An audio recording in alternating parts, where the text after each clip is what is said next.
Hi friends, నేను మీ గోపిచారిని.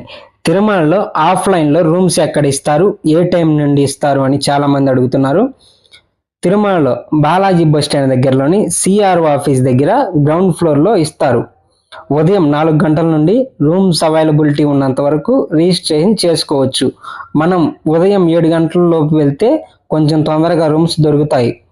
Single పర్సన్స్కి, అలాగే పెళ్లి కాని అమ్మాయి అబ్బాయికి రూమ్స్ ఇవ్వరు. అలాగే రూమ్ రేట్స్ 50 రూపాయలు, 100 రూపాయలు, 1000 రూపాయల రూమ్స్ ఉంటాయి. మీ Aadhaar card xerox, mobile number ఇవ్వాలి. మీకు రూమ్ అలాట్ అయ్యాక మీ మొబైల్ నెంబర్కి మెసేజ్ వస్తుంది. అప్పుడు ఏ గెస్ట్ హౌస్లో రూమ్ అలాట్ అయిందో ఆ గెస్ట్ హౌస్ దగ్గరికి వెళ్ళి room rent, cash on deposit చేసి రూమ్ కీస్ తీసుకోవచ్చు. 24 గంటలు ఆ రూమ్లో ఉండొచ్చు. మరింత ఇన్ఫర్మేషన్ కోసం మన ఛానల్ని సబ్స్క్రైబ్ చేయండి, షేర్ చేయండి. ఓం నమో వెంకటేశాయ.